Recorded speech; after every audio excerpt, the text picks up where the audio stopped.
Orang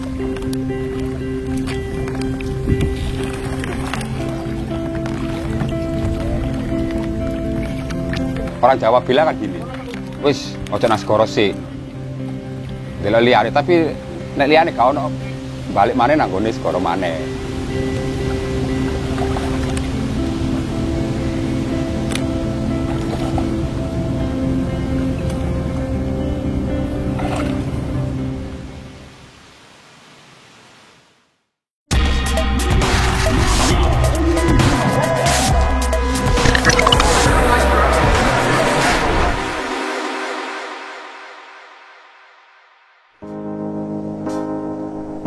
Ini adalah wisata Bahari Sontoh Laut dan Kampung Warna-Warni yang sedang menjadi perhatian Pemkot Surabaya.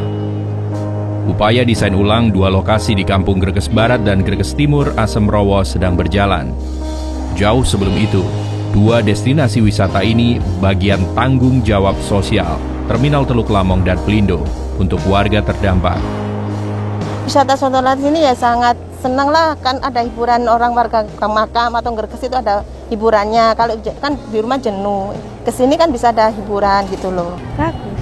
Bagus ya? Bagus, indah, vibesnya keren.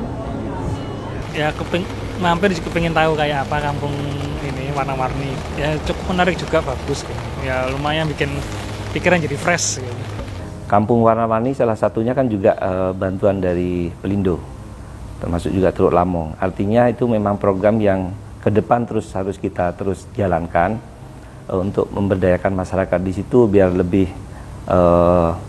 mandiri nantinya dan lebih tentunya lebih makmur bagi masyarakat di sana ya, untuk mengangkat derajat kehidupan saudara-saudara kita di sana. Jadi dengan adanya Kampung Warna-Warni di sini ya, warga juga mendukung semua.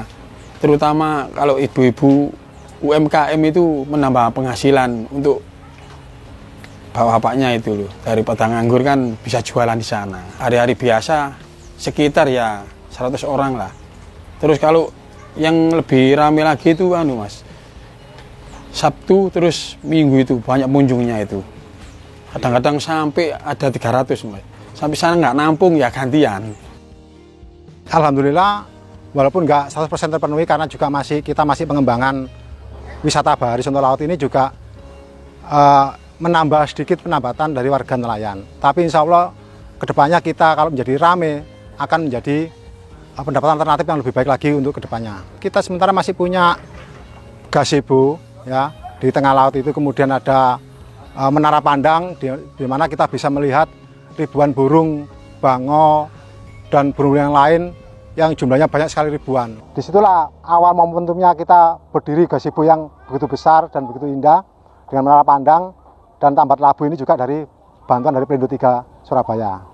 Jadi saya apresiasi sekali dengan Pelindo yang sudi membantu dari warga Greges Kecamatan Semrowo untuk mengembangkan potensi wisata, sehingga dengan begitu kita saling menguntungkan antara pihak Pelindo di mana sebagai pemangku wilayah di pesisir, kemudian dari warga nelayan yang juga mencari ikan di daerah pesisir, sehingga di situ akan terjalin komunikasi yang begitu indah dan baik. Terima kasih. Wisata Sontoh Laut kan ingin mengangkat nelayan kan, tujuannya kan gitu. Tapi untuk saat ini nelayan kita itu masih belum ngerti arti pariwisata itu gimana, terus mengatasi kayak tamu yang datang itu responnya gimana kan masih belum ngerti nelayan sekarang. Iya, dibutuhkan cuma gitu Mas, edukasi pendekatan lah antara dinas-dinas terkait itu, pendekatan dengan nelayan gitu. Di balik geliat wisata itu masih ada cukup banyak komunitas nelayan di kawasan Kampung Greges Asemrowo.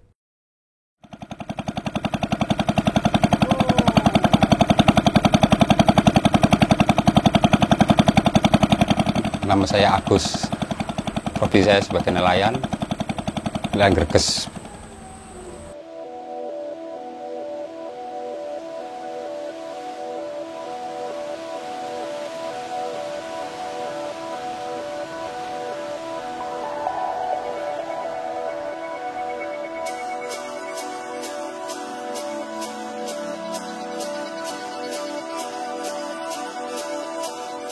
Saat ini nelayan Greges itu jauh dengan beda dengan nelayan yang dulu. Kalau dulu pendapatan per nelayan kurang lebih setiap hari 300 lebih. Tapi sejak adanya reklamasi dari perusahaan atau limbah-limbah dari perusahaan yang lain, itu penghasilan nelayan Greges itu turun 50%. Sehingga kami nelayan Greges itu agak risau. Kelanjutannya ke depan itu gimana? Seharusnya nelayan tradisional itu harus dikembangkan, bukan ditindas untuk mengikuti nelayan yang modern. Gitu.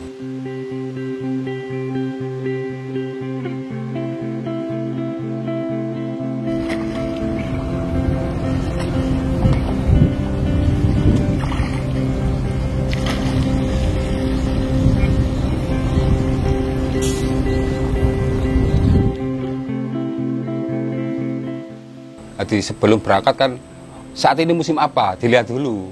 Kan dengar, oh musim jangkang, alat tangkap jangkang yang dipakai. Terus, oh musim belanak, alat tangkap belanak yang dipakai. Itu yang punya alat tangkap double. Kalau nggak punya alat tangkap double ya cuma, oh musim kepiting, ya ikut kepiting. Tapi kalau nggak dapat ya pulang. Gitu.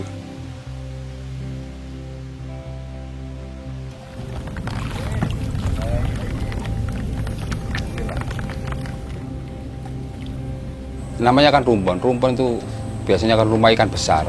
Jadi yang didapat itu, kalau dapat ya kakap putih sama kerapu, juga sembilang. Tapi ternyata tadi nggak ada. Mungkin karena limbah kan hujan gitu. Kalau saya sendiri pernah dapat 11 kilo kakap putih. Tapi kalau sekarang mas dapat ikan yang besar gitu jarang mas. Ya paling besar ya 3 kilo, 2 kilo. Kalau dulu itu sampai orang itu pegang orang 2 gitu kalau dapat.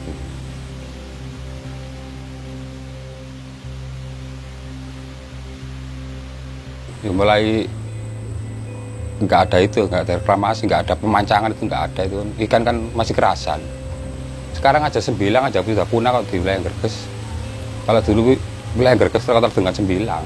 Rumah ikan kan karang, jadi karang di wilayah Greges itu sudah nggak ada, hitung-hitung sudah mati. Jadi nelayan mau ke pinggir itu terhimpit oleh reklamasi dari Pelindo atau dari Perak. Jadi dulu kalau nelayan dari tengah, ikan dari tengah itu langsung ke pinggir. Sekarang kan ada sket-sket ini, jadi seperti pintu. Dulu lewat pintu, sekarang lewat jendela, jadi gitu.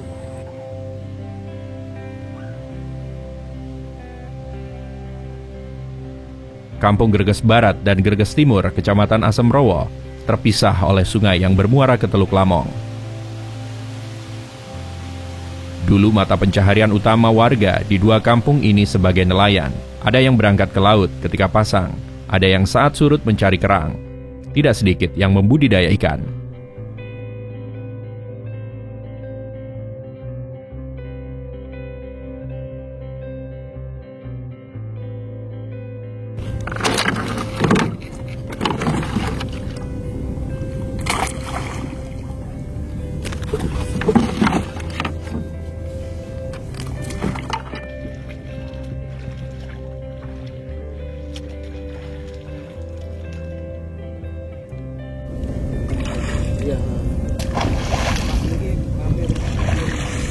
Kalau dulu nelayan Greges itu mau masuk pabrik itu jarang. Jadi hasil pabrik dari nelayan itu lebih besar dari nelayan. Tapi sekarang itu nelayan pengen ke pabrik, tapi dengan kendala usia juga, kendala ijazah. Jadi nelayan masih dapat nggak dapat masih tetap melaut.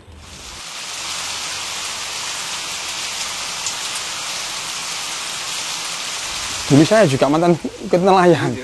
Iya, cari jangkang, kepiting, kerang juga. Pada waktu masih muda. Usia berapa? Usia sekitar ya 15 tahun. Ya diajak sama bapak, ayo timbang nganggur, ayo nang segoro, ndelek kerang, boleh piting, ini jajan untuk sanggup sekolah. Jadi ada tambahan gitu. Dulu kan banyak tambah sini mas. Sekarang kan banyak yang dijual, diuruk, jadi alih profesi. Ya kerja di pabrik, nelayan yang sini tuh sekarang yang cari kerang itu ada itu Pak Saudi 1 orang. Yang lainnya itu kerja di pabrik. Setidaknya tersisa 400 nelayan tradisional di Kampung Greges yang tetap bertahan. Mereka terus melaut, berdamai dengan nasib, berupaya memaklumi situasi dan kondisi. Ya, perubahannya cuma satu. Nelayan kita itu benar nelayan pantai. Cuma karena faktor di seket-seket lahan kita sama pengembang PT-PT itu Pak. Akhirnya terhimpit. Ikan biasanya masuk 100%, sekarang tinggal 30 sampai 40%. Ya jalannya ikannya itu mau ke pinggir nggak bisa. Ada pelindung itu apa? Kayak bendung ngoten lho Pak. Biyen lak los tengah Pak. Los siwak iku iso minggir. Saiki bendung separo ya apa lak iso minggir Pak. Kalau dulu itu penghasilan alhamdulillah lumayan. Sekitar tahun 90-an itu lumayan Pak. Ya situ perbedaannya 50%. Dulu itu kalau cari uang zaman dulu Pak ya, ibaratkan sekarang. Kalau zaman dulu itu 200 itu sangat mudah. Sekali berangkat. Kalau sekarang agak susah. Sehari-harinya ya alhamdulillah cukup aja. ya disyukuri. Menyadari dampaknya, PT Terminal Teluk Lamong sudah menyalurkan bantuan yang diklaim cukup banyak sebagai bentuk tanggung jawab. Selama ini Teluk Lamong maupun Pelindo sebetulnya sudah punya program yang bagus, yang mana program itu kita koordinasikan dengan Perkom. Jadi ada persatuan komunikasi antara Teluk Lamong ataupun Pelindo dengan masyarakat sekitar terdampak ini.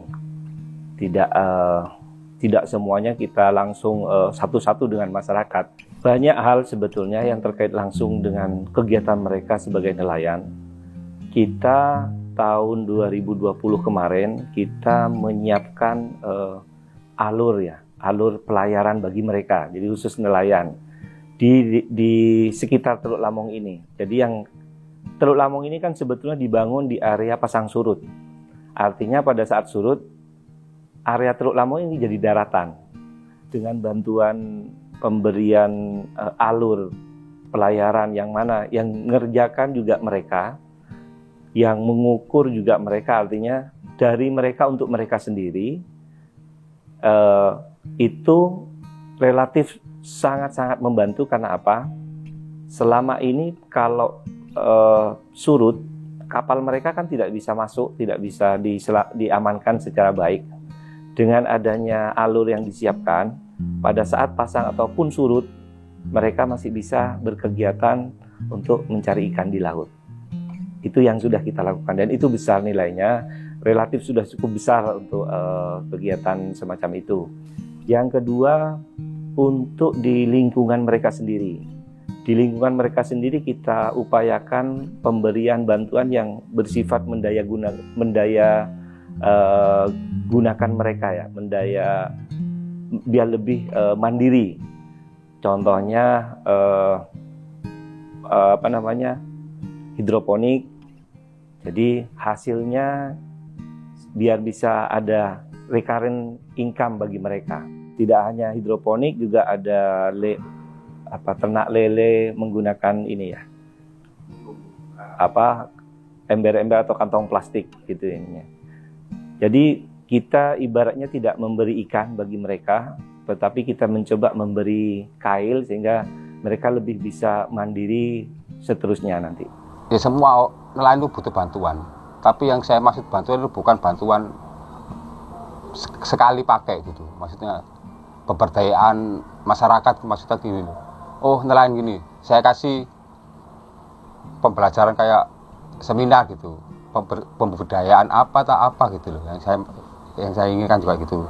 Yang kedua juga mungkin ada warga saya nelayan yang putra-putrinya itu berprestasi, tolong disupport itu.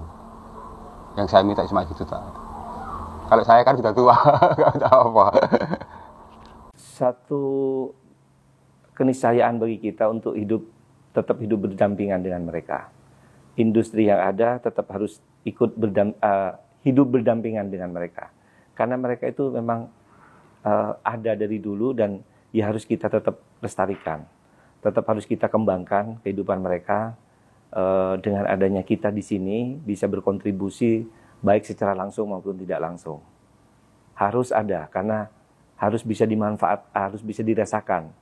Manfaat kita ke depan, adanya kita di sini harus bisa dimanfaatkan oleh mereka, harus bisa dirasakan manfaatnya oleh mereka. Nelayan di kota metropolitan, mereka tetap ada, tapi enggan anak-anaknya menjadi seperti mereka. Sebagaimana bapak mereka dulu yang juga tidak ingin mereka menjadi nelayan. Enggak pernah anak saya perempuan semua enggak ngajari ke laut. Ya kan bapak pernah bilang, wis ojo nyambut gawe segoro soro. Pada waktu kalau hujan gini kan, iya bahayanya itu. Intinya kalau orang kan nggak mau kan, cita-cita anaknya, oh jadi cukup jadi nelayan kan nggak mungkin. Ya kepengen jadi presiden lah kalau gitu, jadi orang terpandang di negeri ini. Ya harapan saya itu apa ya semoga anak saya itu menjadi sepak bola. Gitu. Ya saya dulu suka sepak bola, dan akhirnya anak saya itu minta sepak bola juga. Pak minta Pak sepak bola Pak. Loh kamu perempuan taruh gitu. Bulu tangkis saja. Enggak Pak, saya sepak bola aja Pak. Oh gitu. Akhirnya saya carikan sepatu, cari klubnya pisan. Akhirnya itu di SSB Kolombo itu. Turnamen dulu di Malang juara 1. Meski begitu, keyakinan mereka sama, sampai kapanpun, nelayan tidak akan pernah punah. Selama laut masih memberi harapan. Kalau ibaratkan kita kerja di daratan, ikut sama orang. Kalau sudah di PHK ya udah nggak kerja, tapi nelayan seumur hidup masih kerja. Itu intinya pedoman. Makanya dari kecil saya bidik dulu. Tapi kalau udah bisa saya lepas dia, nggak usah kerja nelayan, sekolah. Itu prinsip saya itu Pak.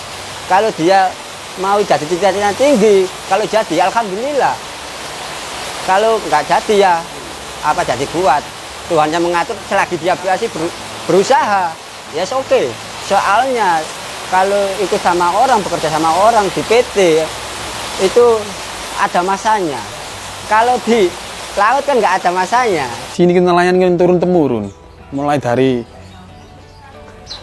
kakek-kakek sampai bapak sampai nurun anak gitu loh. Jadi kalau dihilangkan begini nggak bisa. Buktinya sekarang kan banyak yang nelayan. Kadang-kadang kita kan ya menurut teman-teman ada info-info itu nang pabrik yo kadang sepi leren. Kan kalau nelayan kadang-kadang ya lumayan Mas. Jadi kalau kayak kerja pabrik sehari itu dapat upah 100.000. Kalau kan nelayan bisa cari ada sampingan lagi. Ya cari peting, mancing, terus cari udang, terus kerang. Hasilnya ya lumayan kalau dijual sendiri. Kalau nelayan Greges nggak mungkin hilang. Ada regenerasi nelayan yang baru juga ada banyak yang muncul Mas. Yang sekarang belum dihandle oleh dinas. Sebenarnya banyak nelayan sekarang itu yang habis di PHK dari perusahaan ikut melaut juga banyak. Terus putri warga nelayan juga ada yang menikah dengan orang lain, suaminya juga ikut nelayan. Jadi insya Allah lah kalau nelayan Greges nggak bisa punah.